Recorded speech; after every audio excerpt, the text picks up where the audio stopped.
Que maravilha poder estar aqui hoje, né? Celebrando a ressurreição de Cristo. Acho que não há presente maior de Deus do que a ressurreição do nosso Senhor. E primeiro, antes de eu pregar, eu queria agradecer o Diego pediu para agradecer por causa do vídeo, mas o vídeo ainda não foi.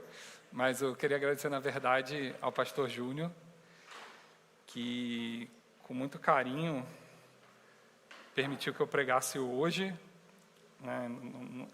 Se alguém tivesse me perguntado há um ano atrás se eu estaria pregando na Páscoa, no culto de Páscoa, na igreja, a minha resposta ia ser um contundente não.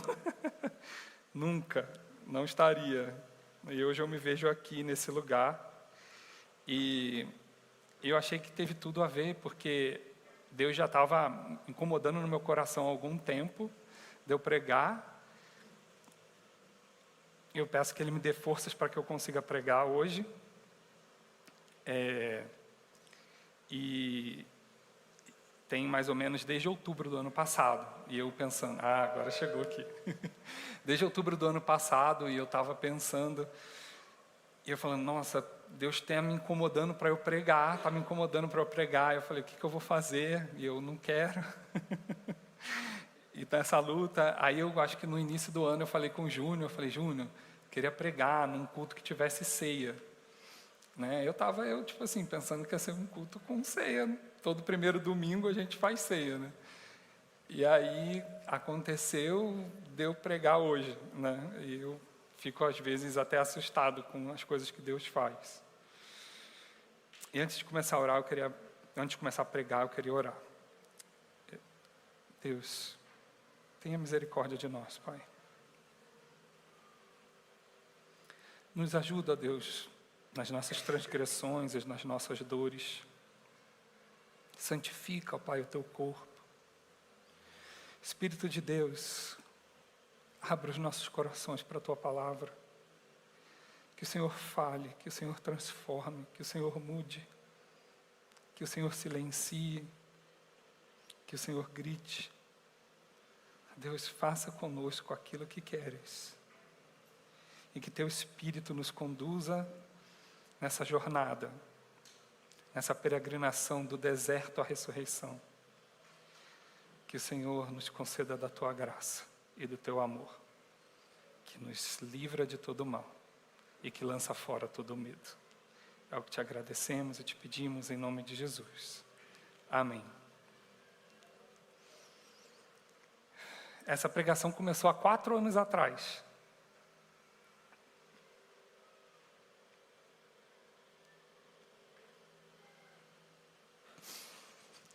Bem aqui.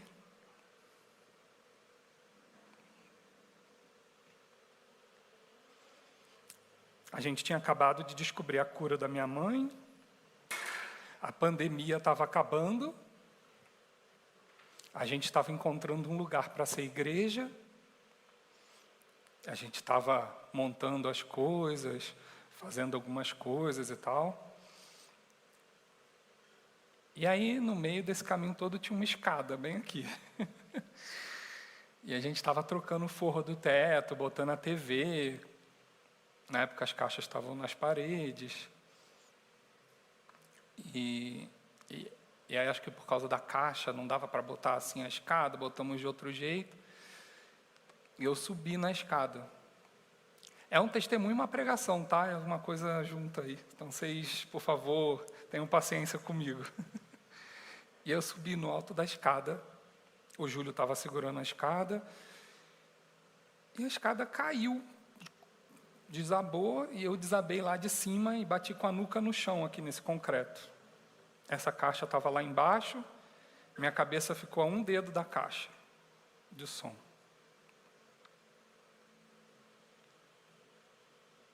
Ali começou um dos meus piores desertos.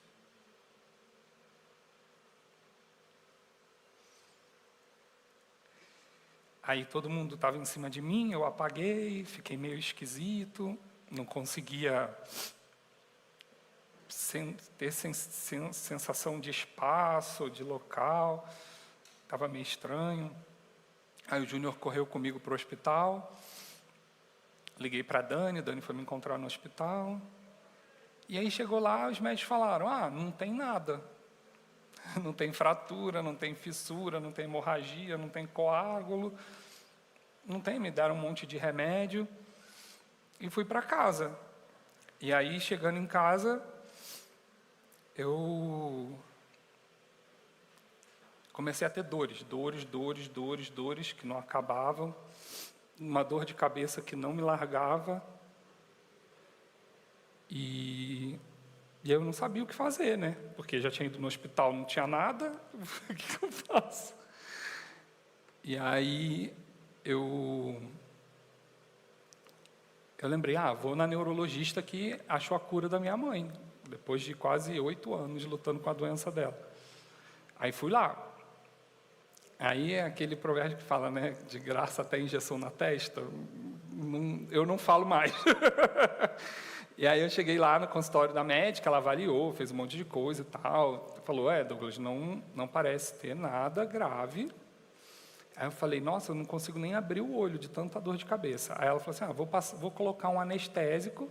Aí ela pegou uma injeção, espetou minha cabeça em 15 lugares e injetando anestésico. Era engraçado, que era uma dor insuportável e, de repente, um alívio absurdo. E aí eu conseguia abrir o olho, eu conseguia falar, eu conseguia não sentir dor. E aquilo, para mim, era fantástico, né? Eu falei, nossa, achei a minha cura. Tolinho eu, achando que aquilo era a minha cura. E aí passou 7 dias e as dores voltaram. Era uma dor que não me deixava dormir, era uma dor que não me deixava comer, era uma dor que não me deixava... Era incapacitante às vezes, né? Só queria... né? E aí eu comecei a lidar com o versículo da Bíblia, que é um versículo que eu sempre lidei com ele, que eu sempre entendi, mas que nunca me tocou,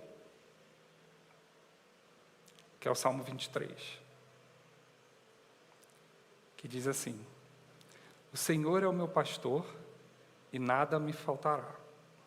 Deitar-me faz em verdes pastos, guia-me mansamente às águas tranquilas, refrigera a minha alma, guia-me pelas veredas da justiça, por amor do seu nome. Ainda que eu andasse pelo vale da sombra da morte, não temeria mal algum, porque tu estás comigo, e a tua vara e o teu cajado me consolam. Preparas uma mesa perante mim, na presença dos meus inimigos, unges a minha cabeça com óleo, e o meu cálice transborda. Certamente que a bondade e a misericórdia me seguirão todos os dias da minha vida, e habitarei na casa do Senhor por longos dias. O Senhor é meu pastor e nada me faltará. Mas e quando falta? E quando a cura não vem? E quando a morte chega? E quando a dor se instala?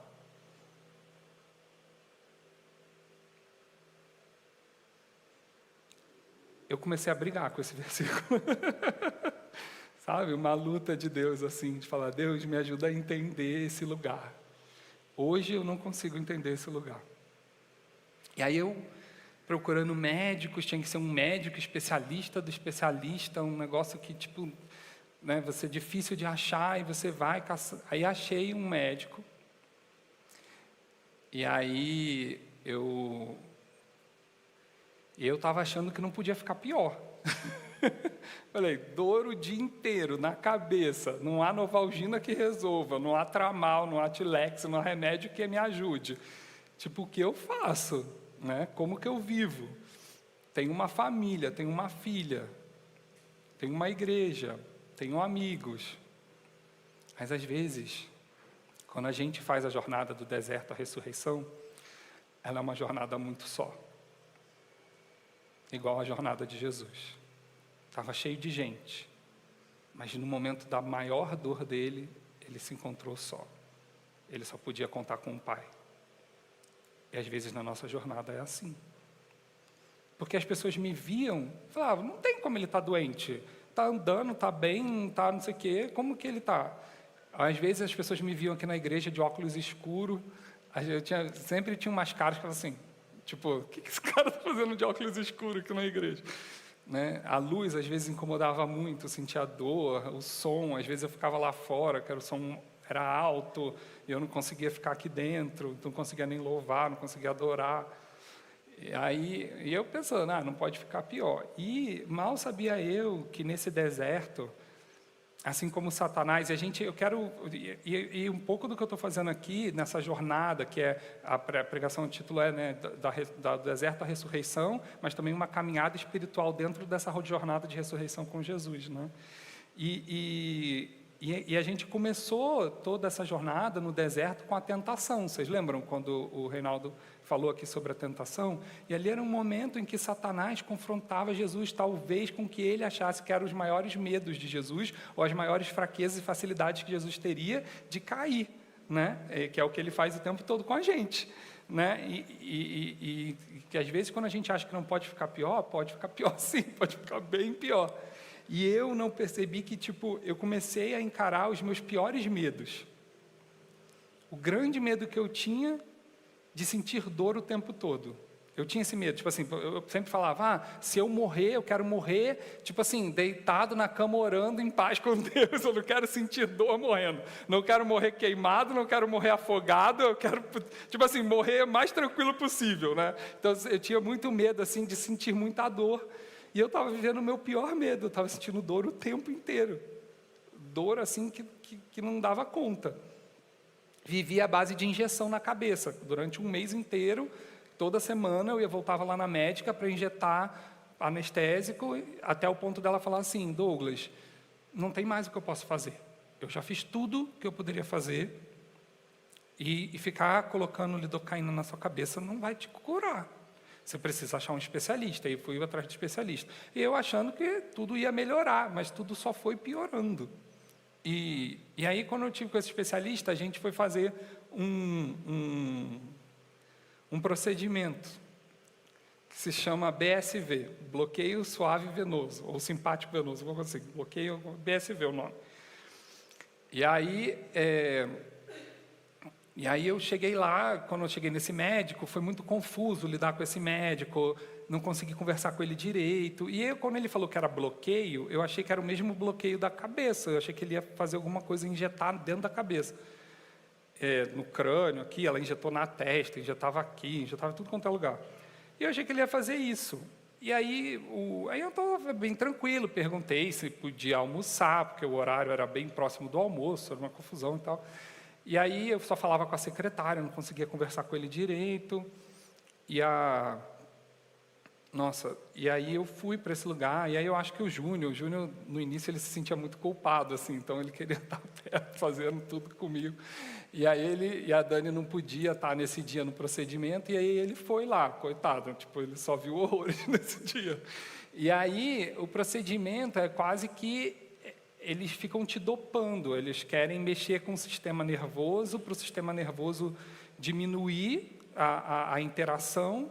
Então, é como se você ficasse, numa maca, literalmente é isso, numa maca, eles injetam vários anestésicos no seu corpo e deixam o anestésico ficar correndo, só que eles não anestesiam ao ponto de te apagar, que nem fazem na cirurgia, mas você fica ali, meio que tomando drogas, praticamente eu estava me drogando.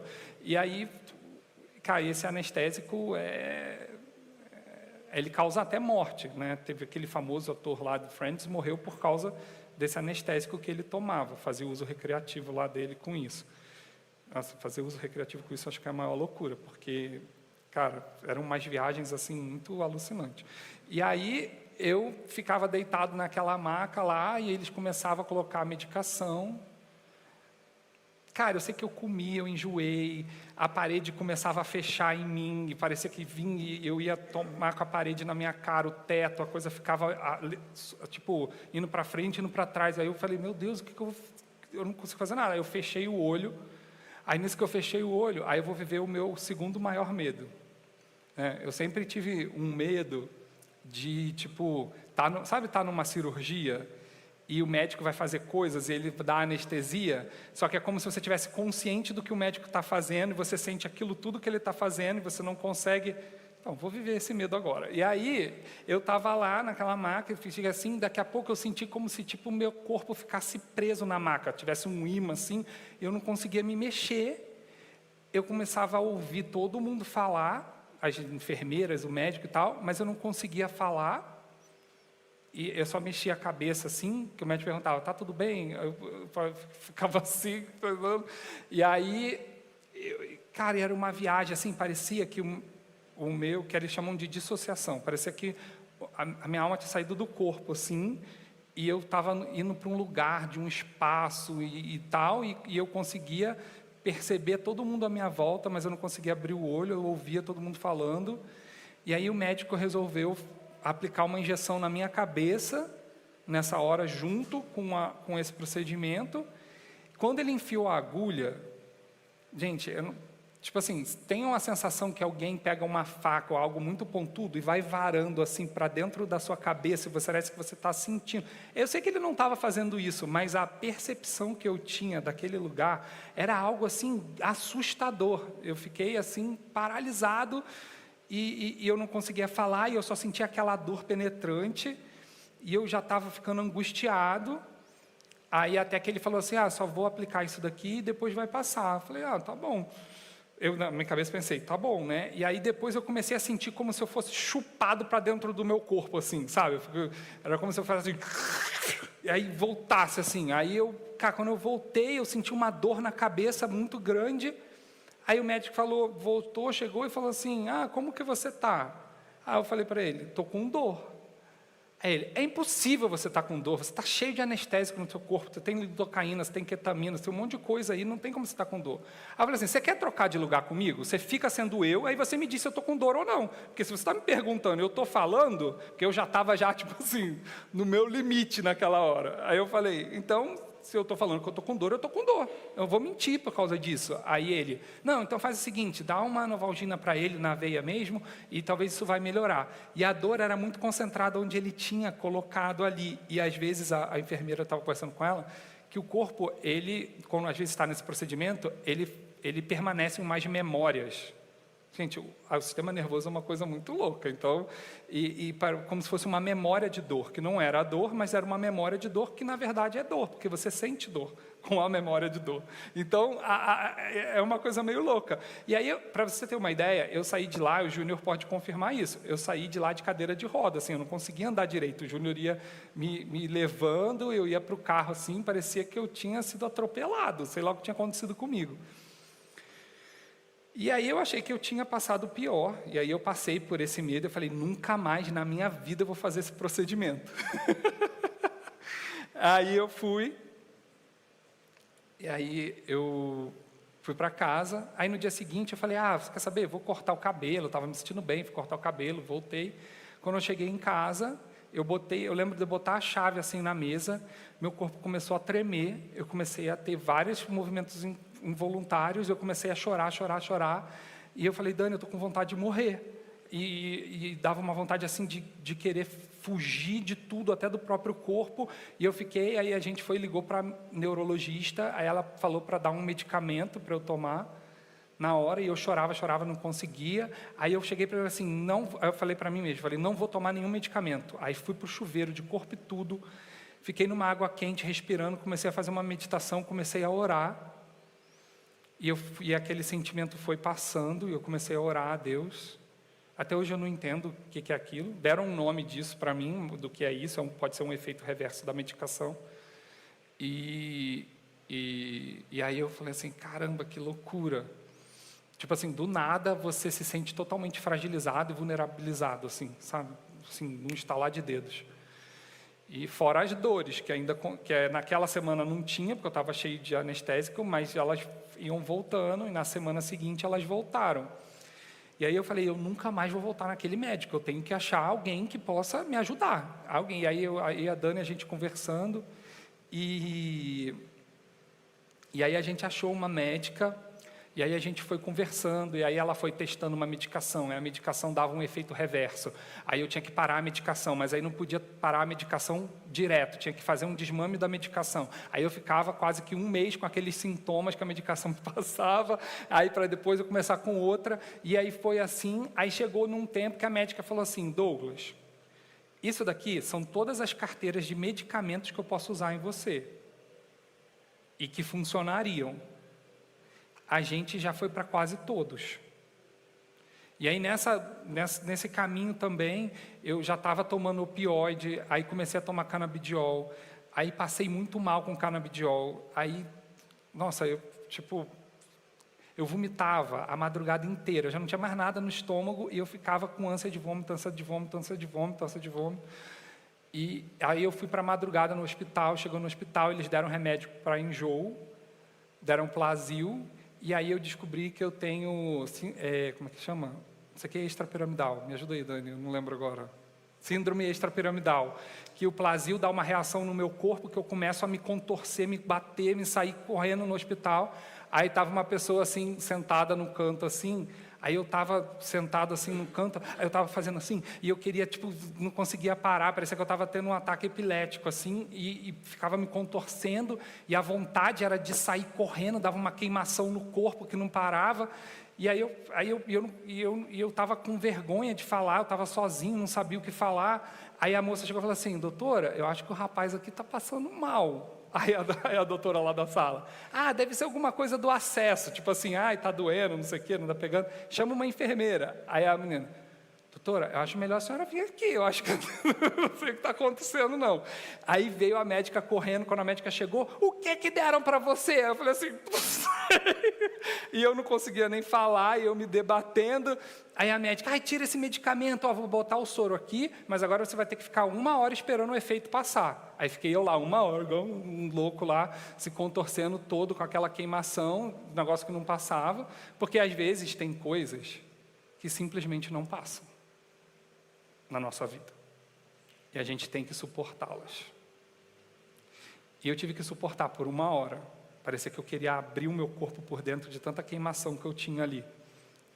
E eu sozinho, naquele hospital, eu ficava lembrando: o Senhor é meu pastor e nada me faltará.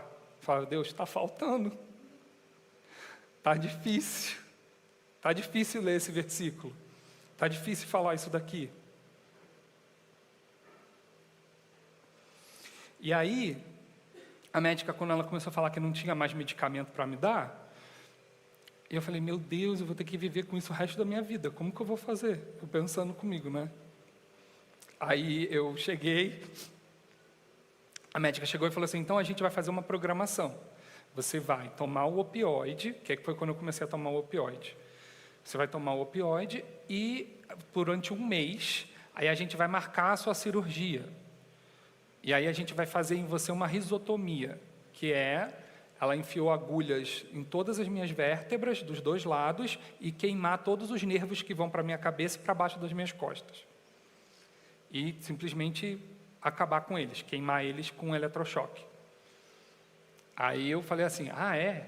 Não, peraí, você vai ter que me explicar melhor, porque isso daí está me passando a ser uma coisa bem séria.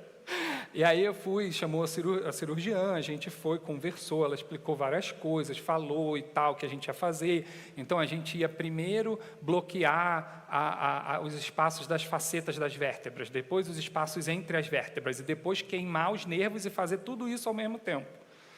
Aí eu falei assim: caramba, tá bom, então vamos lá, né? Tem que fazer.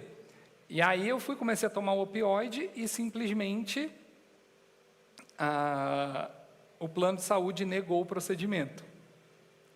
E aí eu falei assim, aí entrei eu na justiça, só consegui, porque cada agulha dessa que eles injetam aqui, vale R$1 milhão.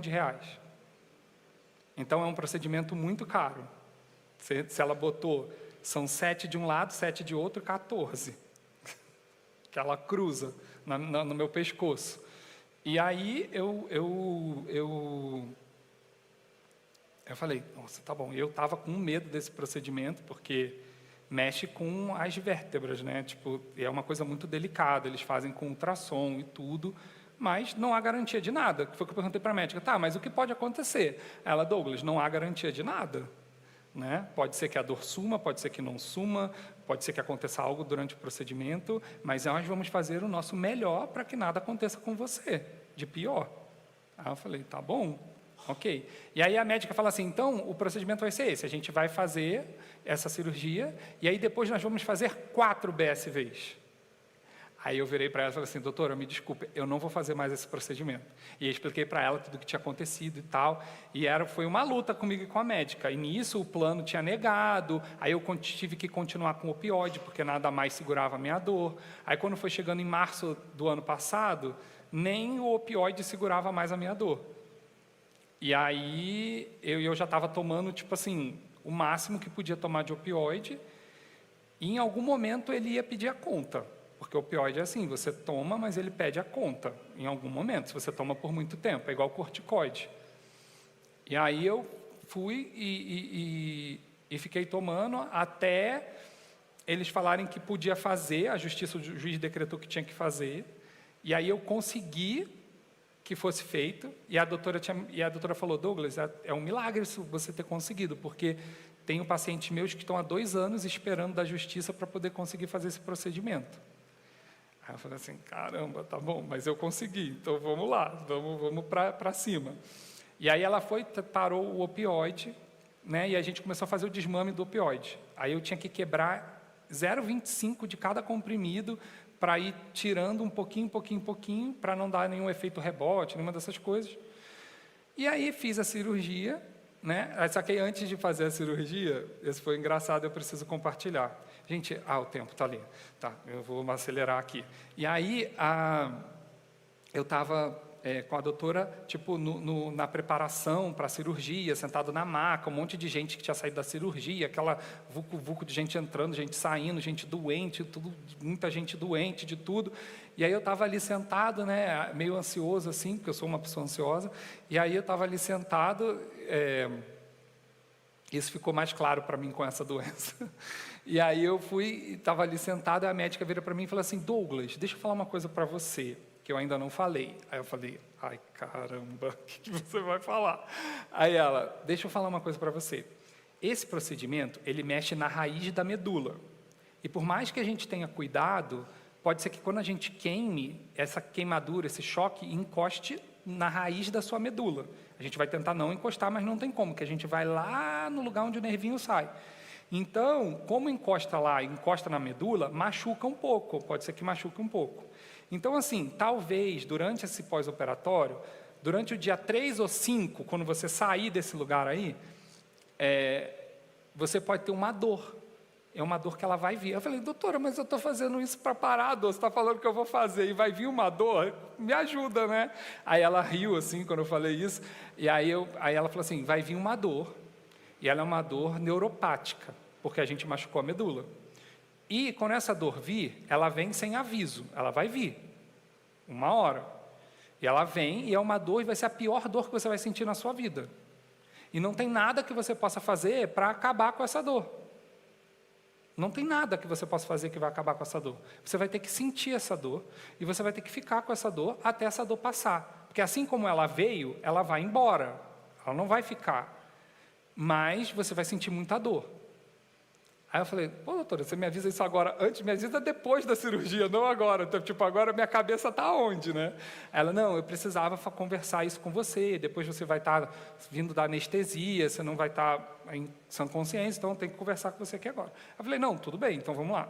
Aí eu fui, aí deu, cara, foi assim, tiro certo. Quando foi mais ou menos no 3º dia do meu pós-operatório, estava com minha mãe em casa, estava Dani em casa, estava todo mundo lá em casa. Eu estava assim na sala, mas começou a vir uma dor, que parecia que alguém estava pegando uma espada, enfiando aqui dentro do meu peito e abrindo assim, e eu sentia aquela dor e eu não conseguia parar.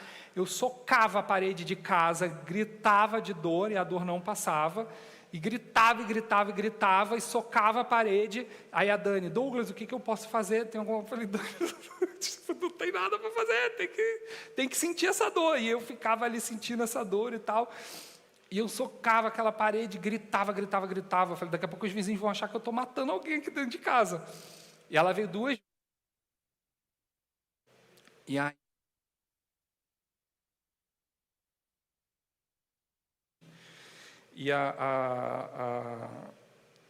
e foi um momento assim muito tenso. E aí o opioide que eu já estava desmamando resolveu dar as caras durante o meu pós-operatório e travou o meu sistema digestivo. Eu não conseguia comer mais nada, não conseguia beber mais nada, não conseguia evacuar, não conseguia fazer nada. E eu falei, Jesus, quando que isso vai parar? Onde está o meu pastor que nada? Eu ficava ali louco com aquilo. Eu falava, cara, não consigo comer, não consigo beber, tomando laxante, não ia.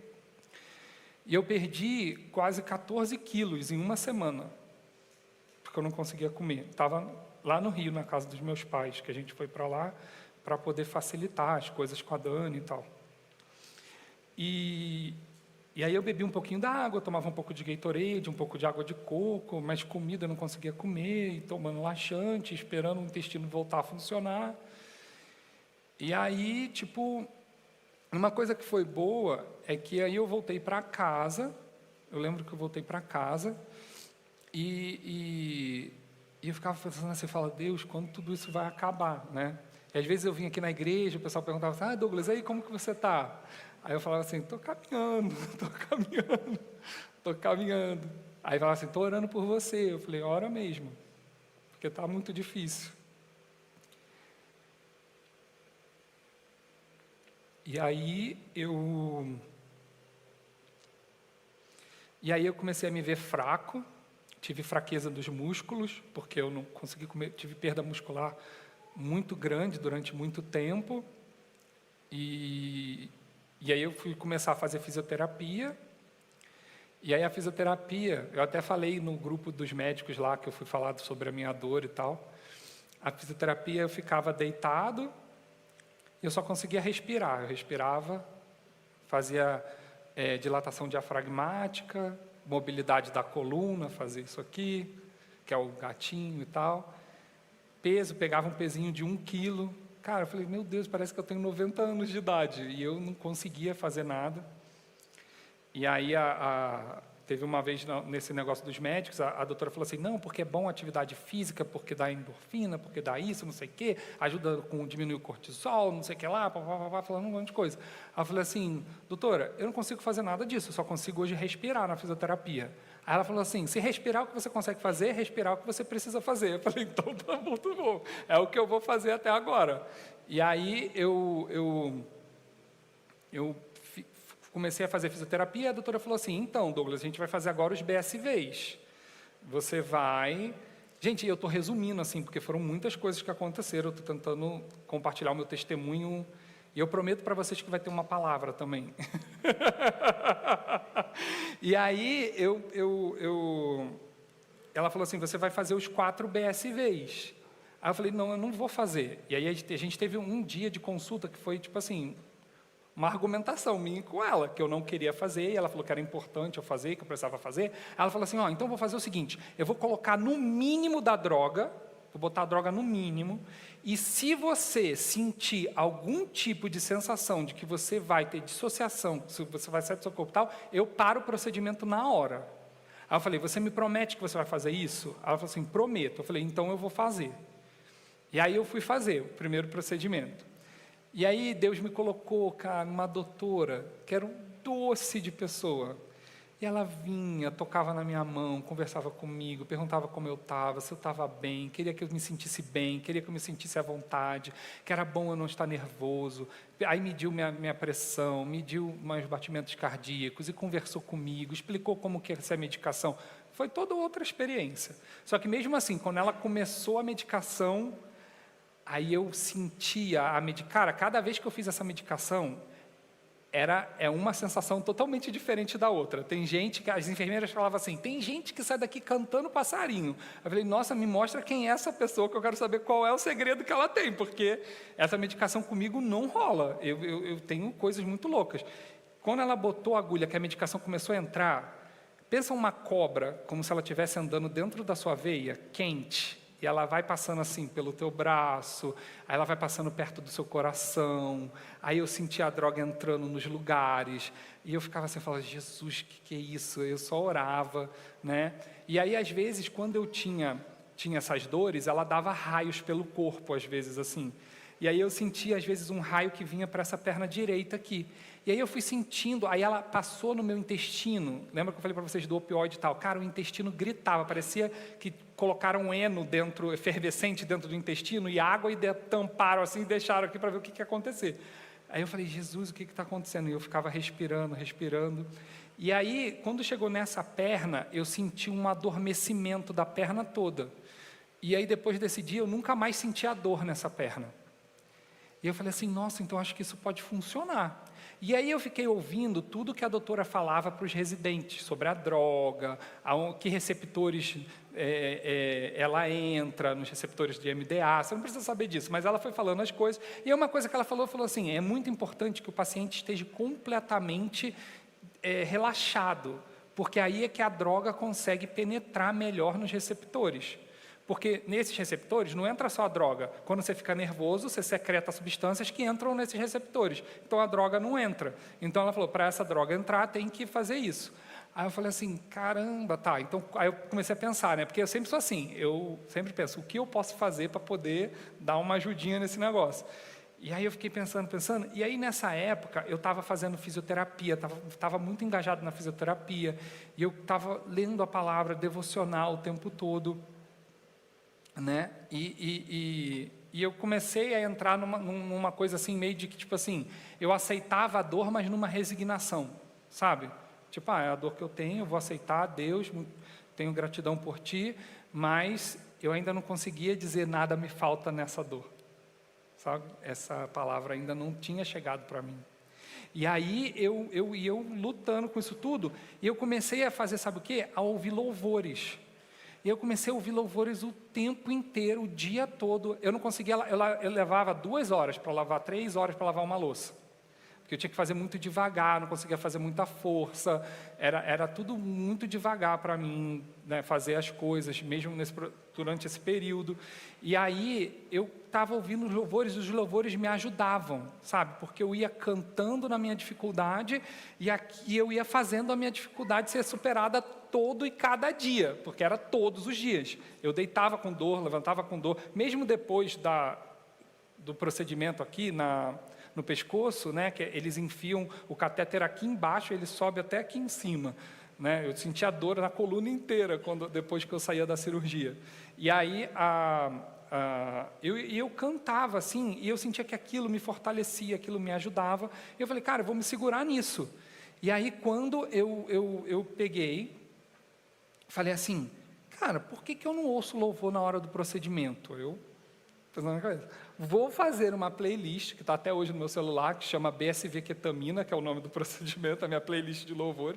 Aí eu botei essa playlist lá, e eu peguei e falei assim, cara, Deus, alguma coisa vai acontecer, eu sei, e eu estava com uma esperança de que ia dar certo, sabe assim?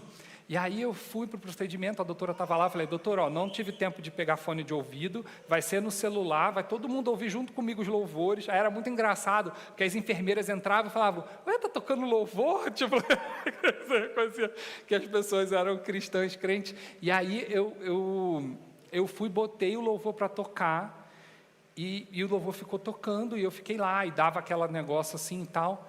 Aí estava no procedimento, aí a doutora falou, e aí, como que você está? Eu falei, não, está indo bem, está tudo bem, o louvor tocando e tal. E aí, de repente, eu nunca senti isso de novo, eu fiz mais 3 vezes esse procedimento. Eu senti como se eu tivesse... Sabe aquela imagem de filme que tem quando a pessoa cai numa água assim, ela vai descendo da água e aquilo vai envolvendo ela?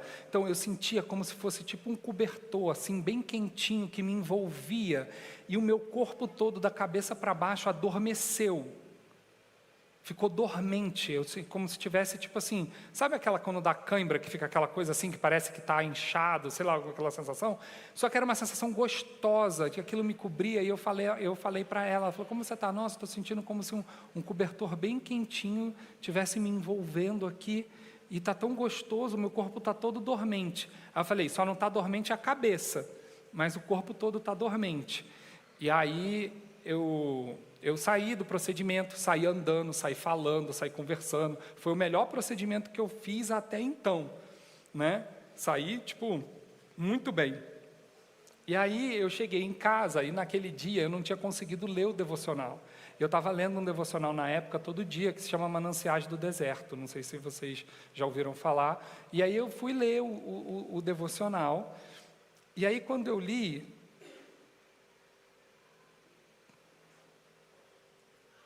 o devocional dizia assim: quem ainda não conheceu pessoas que chegam a lugares de sombra e escuridão, revestem-se de forças e de esperança como de um manto.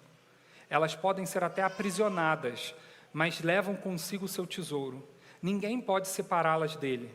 Poderão viver em um deserto, mas o deserto e a terra se alegrarão.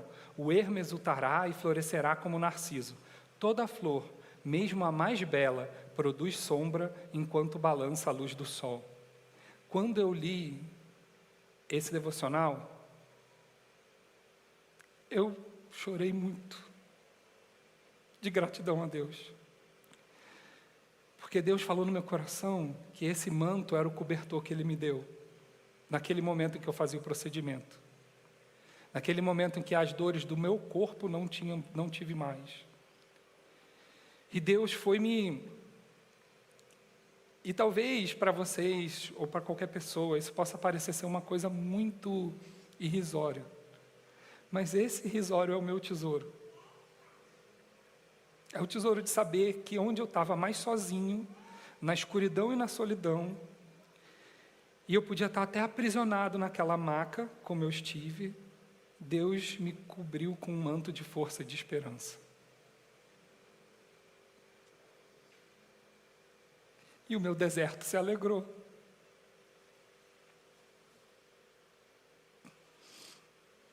O meu ermo exultou e o narciso floresceu.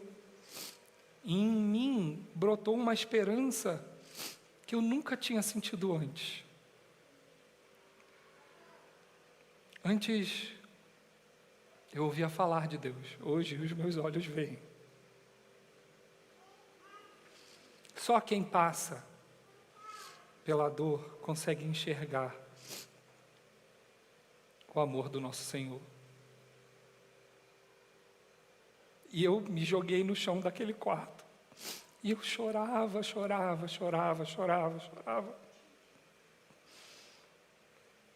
Porque mais do que a minha dor, Deus tirou de mim a minha preguiça. Sempre tive muito medo de estar sozinho, abandonado. Um dos meus maiores medos é o medo de não ser amado. E Deus se mostrou que Ele estava comigo na minha prisão. Ninguém conseguia me consolar. Ninguém conseguia tocar na minha dor, ninguém conseguia saber o que eu passava, ninguém sabia das minhas inseguranças, ninguém sabia do que eu suportava. Ninguém. Assim como ninguém sabe o que você passa. Só há uma pessoa que sabe. E ela se revela nos lugares mais inesperados da nossa vida. E talvez uma das maiores revelações que Deus pode fazer para você é dentro da sua dor. É dentro do seu medo, é dentro da sua fraqueza.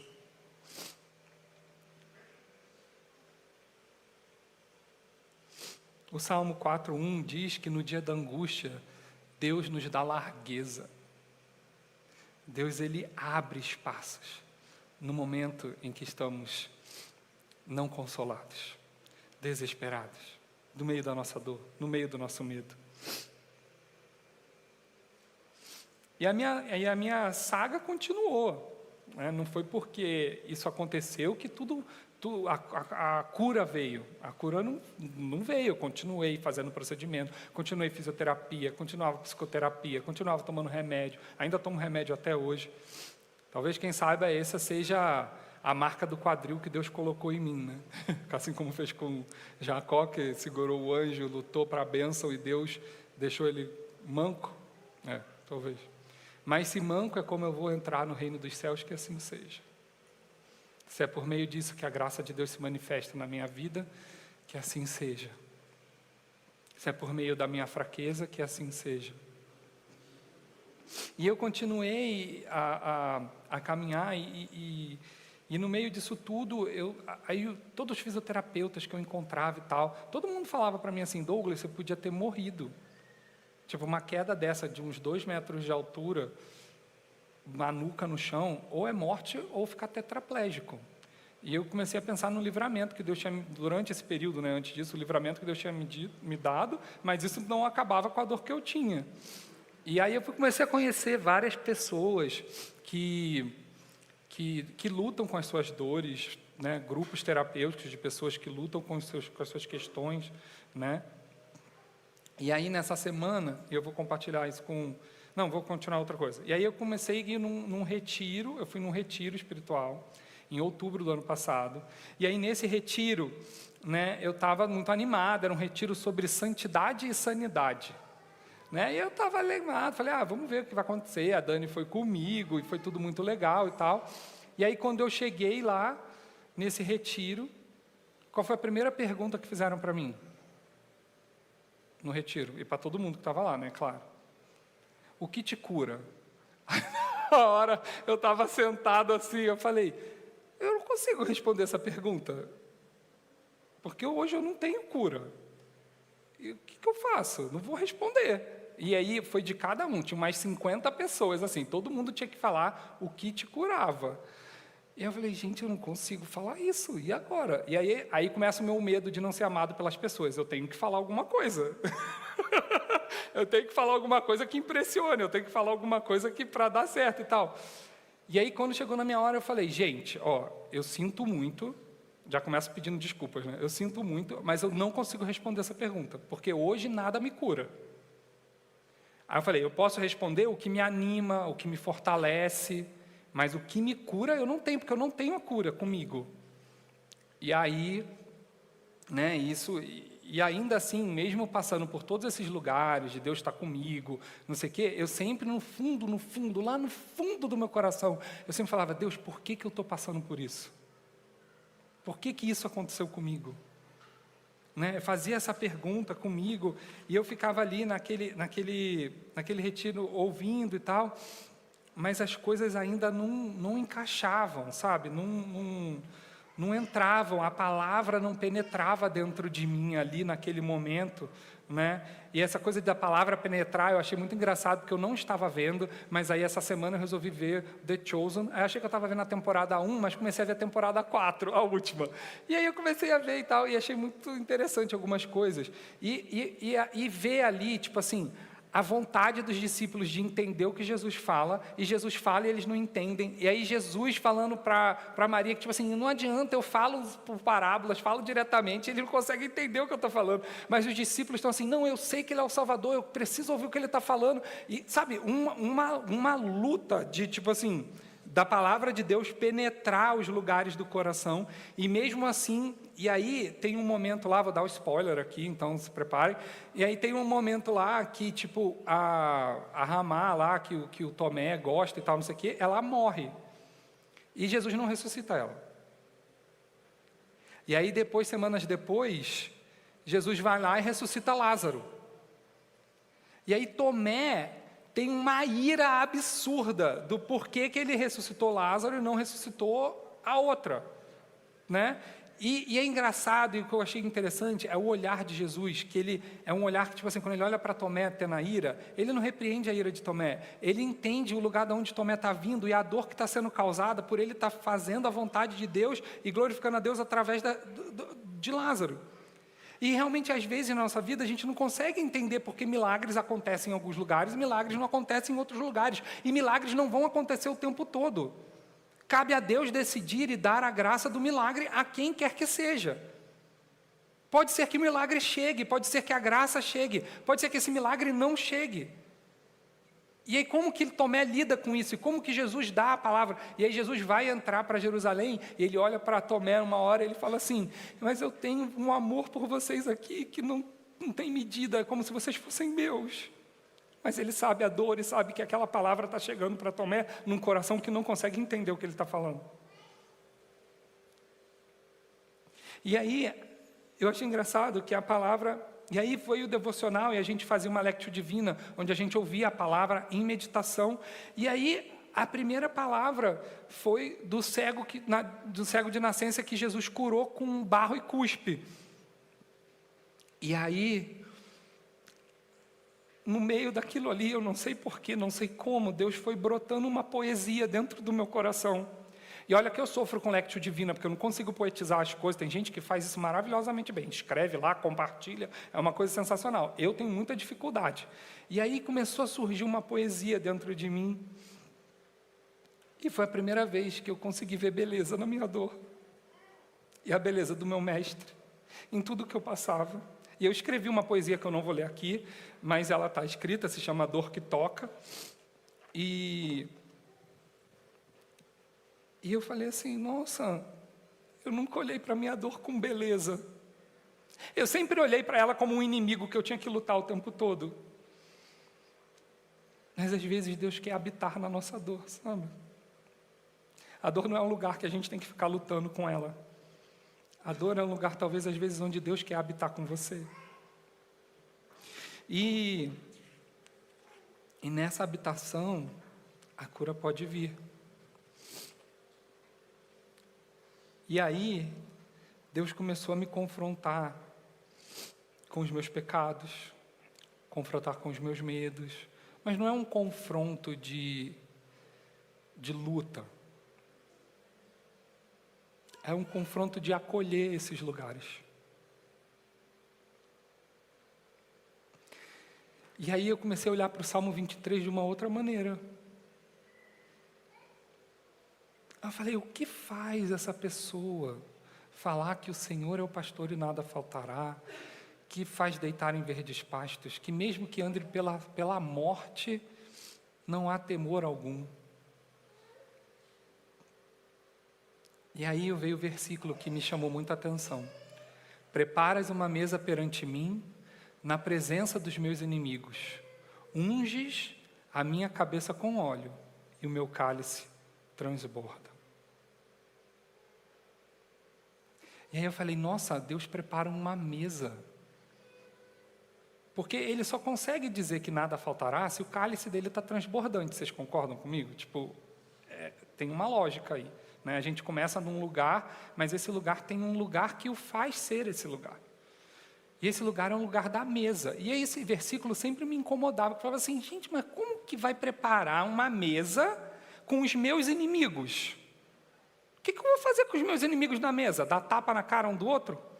É meu inimigo. O que eu faço com ele?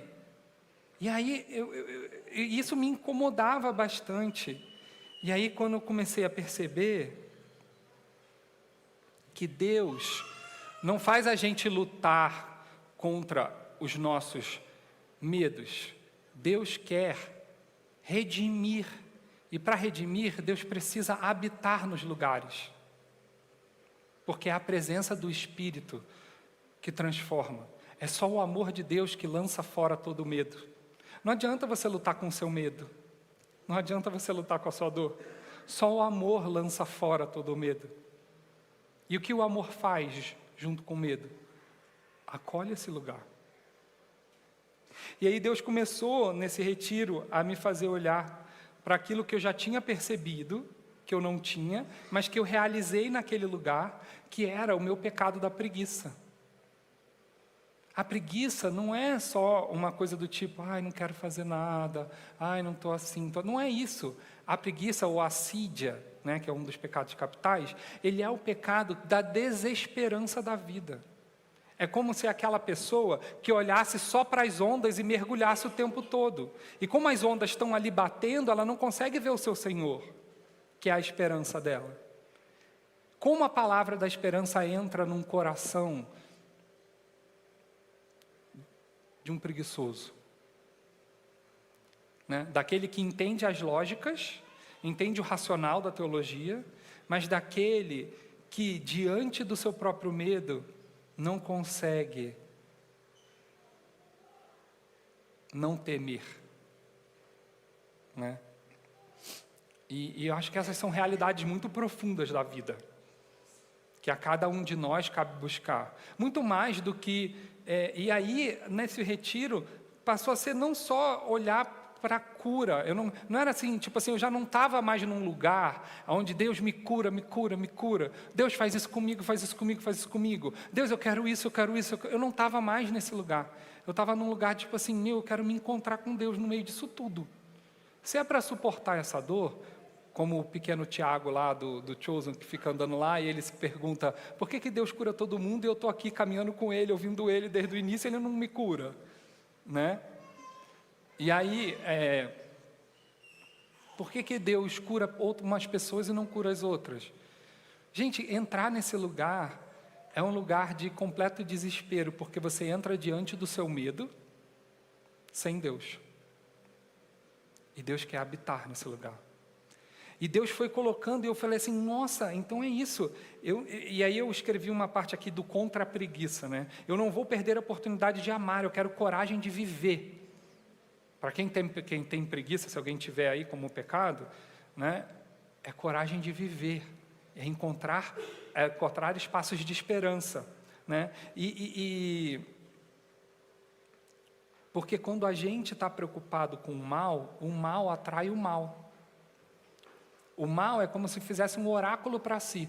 Se você só está preocupado com o seu vício do cigarro, o seu vício da bebida, o seu vício da pornografia, se você está preocupado com a sua ambição, com a sua ganância, com a sua cobiça, com a sua inveja, com a sua gula, com a sua vontade de devorar as coisas, de ter coisas, se você só está preocupado com isso, isso só vai trazer isso para você, né? Como a gente disse, é o bem que acaba com o mal, é o amor que lança fora o medo. Só o bem vence o mal. O mal da dor que você tem, ele vai ser um algoz de você mesmo. Sabe o que é algoz? É o capataz, é o cara que vai fazer você sofrer. A tua dor, ela só vai fazer você mesmo sofrer e fazer os outros à sua volta sofrerem. E o mal que fizeram a mim e a você não legitima ou justifica as violências que nós podemos fazer com os outros. Não é porque... E Jesus, ele é o próprio disso, ele é o cordeiro que traz a paz. Ele foi violentado de diversas formas, e ele nunca violentou de volta. Ele nunca produziu mal com mal. E diante de Deus nós temos que entregar tudo. Deus não quer a gente como a pessoa perfeitinha, lindinha, de terninho, falando aqui da frente, ou a pessoa que está aparentando que está tudo bem. Deus quer tudo de você. Deus quer o teu amor, Deus quer o teu pecado, Deus quer a tua dor, Deus quer o teu medo. Ele quer transformar tudo isso que você tem, que nós temos. Só Deus pode trazer essa esperança, só Deus pode trazer e fazer com que nós experimentamos a paz que excede todo entendimento. Que mesmo diante da dor, mergulhado na dor, a paz, ela habita no nosso corpo, porque em nós Deus habita. E aí não mais eu estava olhando ali como alguém que... E aí não me entendam mal, a gente tem que pedir para Deus, sim, temos que pedir tudo o que queremos, mas o que queremos é só uma coisa, ela não é o todo, ela é um meio de uma outra coisa. E ali, quando eu estava naquele retiro, não mais importava para mim a cura necessariamente. Eu queria mergulhar naquela sensação que eu tinha de que a esperança tinha voltado para mim dentro de tudo aquilo que estava sendo feito na minha vida. E aí, quando eu achei que eu já estava tipo assim, agora já entendi tudo, já estou tô bom. Aí Deus a gente faz mais uma reflexão. E a reflexão, esse texto não está aí, Diego. Não, está sim, né? É uma reflexão em Mateus 8, 1, 4, que é uma outra cura que Deus faz. E aí eu fechei os olhos ali e eu fui ouvir essa palavra. Eu queria tentar fazer um exercício, eu sei que não é Lectio Divina, mas que você fechasse os seus olhos quando eu vou ler essa palavra. Que diz o seguinte: e descendo ele do monte, seguiu uma grande multidão, e eis que veio um leproso, e o adorou, dizendo: Senhor, se quiseres, podes tornar-me limpo. E Jesus, estendendo a mão, tocou, dizendo: quero ser limpo. E logo ficou limpo e purificado da sua lepra. Disse-lhe então Jesus: olha, não o digas a alguém, mas vai, mostra-te ao sacerdote, apresenta a oferta que Moisés determinou para lhes servir de testemunho. E ali, quando eu estava os olhos fechados, eu só ouvi ele falando assim: eu quero, seja limpo, eu quero a tua cura. Douglas, o que eu mais quero é te curar. Ao ouvir aquelas palavras, o meu corpo se encheu de uma alegria que eu não pude mais me conter, porque a preguiça sempre tapou os meus ouvidos ao querer de Deus para mim, porque a vida sempre me machucou de diversas formas, e era muito difícil ouvir o quero de Deus. E ali naquele retiro, naquele lugar, não passou mais a ser sobre minha cura, porque se Ele quiser, Ele vai fazer. Passou a ser sobre o lugar dos dois queros e das duas saudades. O meu quero de estar com Ele e o quero dele de estar comigo. O quero dele de redimir a minha vida. O quero dele de sanar, de restaurar tudo o que há em mim.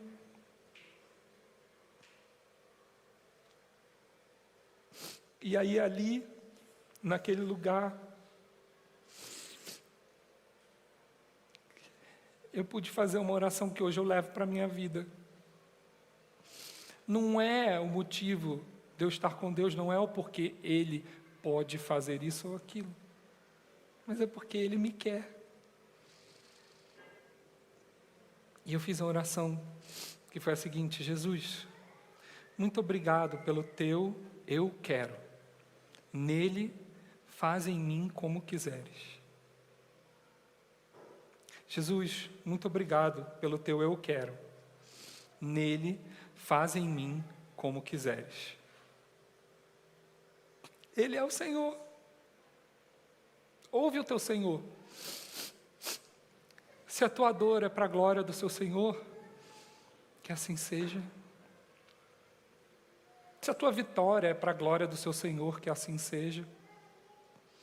Se a tua vida é para a glória do seu Senhor, que assim seja. E aí eu saí daquele retiro dizendo assim: Deus, não é sobre a cura em si, é sobre o que tu és para mim. O Senhor é meu pastor e nada me faltará, porque o Senhor prepara uma mesa perante mim na presença dos meus inimigos e unge a minha cabeça com óleo e o meu cálice transborda. Hoje nós temos uma mesa aqui.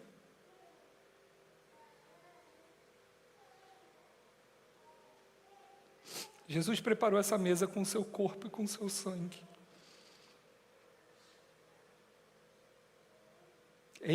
Esta mesa, junto com os nossos inimigos, ela é um lugar de vida, mas ela também é um lugar de morte.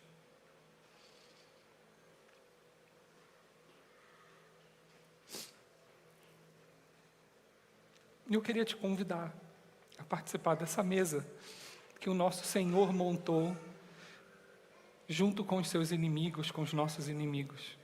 Eu não sei, eu não consigo acessar você para saber qual é o seu pecado, para saber qual é o seu medo, para saber qual é a sua dor, qual é a sua doença, qual é o seu incômodo, qual é o seu lugar de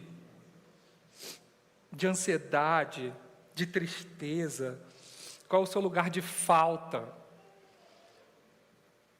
Mas Deus não faz você rejeitar essa falta. Deus faz: traga essa falta para a mesa. Traga essa perda para a mesa, traga essa saudade para a mesa, traga o seu pecado para a mesa. Nesta mesa tem o meu corpo. Vem com o seu pecado no meu corpo e quebra o meu corpo. Vem também, tem o meu sangue. Esse sangue é o sangue da nova aliança. Vem transbordar o seu cálice com as minhas virtudes.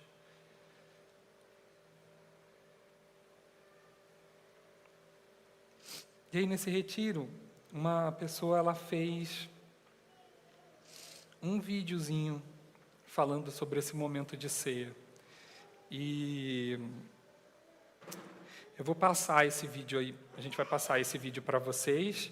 E esse vídeo é um convite para a gente poder hoje, na Páscoa, celebrar a morte e ressurreição de Jesus. Um lugar de dor e um lugar de cura, né? O amargo também é doce, né?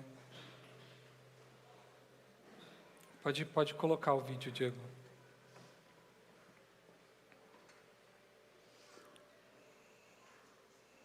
Um tempo preparado para mim. A casa estava impecável e a mesa já estava posta. E dessa vez, não fui eu que arrumei. Achei que seria um tempo entre amigos, mas rapidamente os reconheci. Lá estavam todos eles, os meus inimigos, meus maiores medos, motivo dos meus desvios. Me apavorei. Foi quando olhei para o lado e lá estava ele também, o rei, o dono da mesa. Me acalmei, me assentei e nos olhos os encarei, com medo mesmo. A mesa era comunitária e unidos formamos um grande ensopado de vícios. Degustamos juntos aquela sopa fria e insossa, literalmente sem graça. Um desastre, pensei. Quando de repente o anfitrião estendeu a mão, partiu o pão. E aquela sopa sem graça passou a ser só um detalhe naquela refeição. O prato principal era ele, o pão. Degustamos juntos e a cada mordida um suspiro, um sabor incomparável, gosto de quero mais. Ele encheu nossos cálices de virtudes e os fez transbordar. Bebemos, nos saciamos, nos encontramos. Meus inimigos onde estão? Acolhidos. E já não me assustam mais. Um tempo preparado para mim. Obrigada, Senhor. Talvez você estivesse perguntando, e aí, Douglas, mas e aí, curou ou não curou? Dizer para vocês que tipo assim, eu não tenho mais dores de cabeça.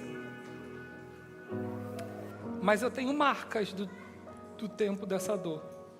E hoje eu carrego essas marcas como um herói de guerra que batalhou, que venceu, mas que ainda tem marcas em si, né? E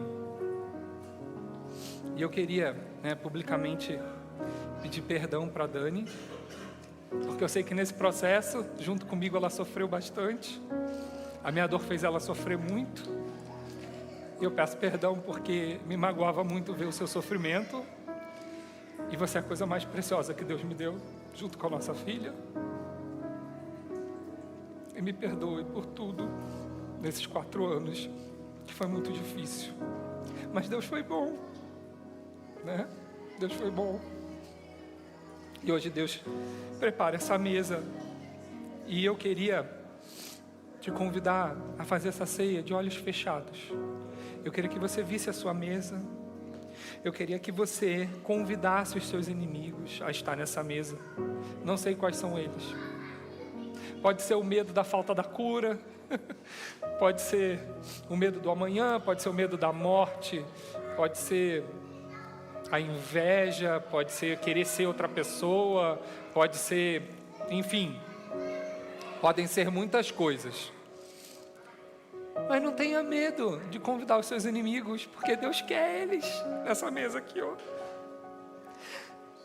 Porque essa mesa tem o corpo quebrado de Cristo. Essa mesa tem a denúncia do nosso pecado que esmaga o corpo dele na cruz. Ninguém pode chegar nessa mesa que não for pecador. É a sua indignidade que te traz a essa mesa. E Ele quer abraçar essa indignidade. Ele quer acolher esse lugar de falta. Ele quer curar, Ele quer redimir. Ele te quer mais do que tudo. Porque Ele nos diz que Ele é o pão da vida. Os seus antepassados comeram maná do deserto e morreram. Todavia aqui está o pão que desce do céu, para que não morra quem nele coma. Eu sou o pão vivo que desce do céu. Se alguém comer deste pão, viverá para sempre. Este pão é a minha carne, e que eu darei pela vida do mundo. Então os judeus começaram a discutir exaltadamente: como pode este homem oferecer carne para comermos, a carne dele? Jesus lhe disse: eu vos digo em verdade, se vocês não comerem a carne do Filho do Homem e não beberem o seu sangue, não terão vida em si mesmos. Todo o que come a minha carne e bebe do meu sangue tem a vida eterna, e eu ressuscitarei no último dia, pois a minha carne é verdadeira comida e o meu sangue é verdadeira bebida. Todo aquele que come a minha carne e bebe do meu sangue permanece em mim e eu nele. E é por isso que nós fazemos essa mesa. Essa mesa denuncia quem a gente é, mas Ele também vai dar algo que não tem preço. Ele vai te dar a boa parte, que ninguém pode tirar de você, o tesouro que você pode carregar para qualquer lugar, que é o sangue não vingativo de Jesus. É o cálice das virtudes do nosso Deus. Deus não quer te destruir, Deus quer te amar, Deus te quer.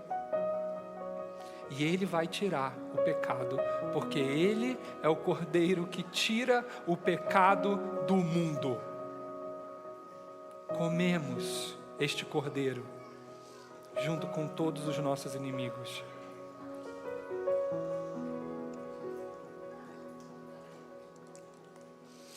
Por muito tempo, eu ouvia que se eu tivesse pecado, eu não podia comer dessa ceia.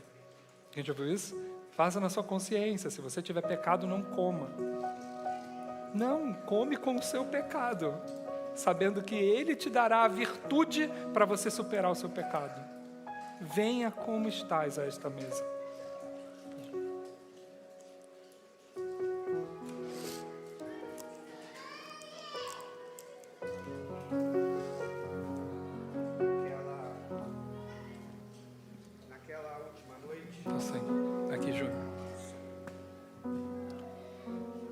Naquela última noite, depois de Jesus partir o pão, Ele também tomou o cálice e disse: esse cálice é um novo testamento no meu sangue, a nova aliança.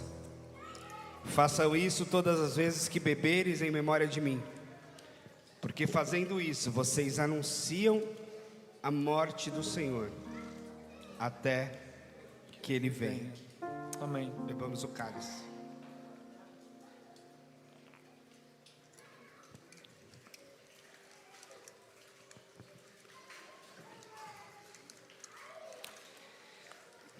Que o amor de Deus, o nosso Pai, que a graça redentora e salvadora de Jesus o Filho, e que a comunhão, a consolação, a direção do Espírito Santo do Senhor esteja conosco e esteja com todo o povo de Deus, por todo o mundo e para todo sempre.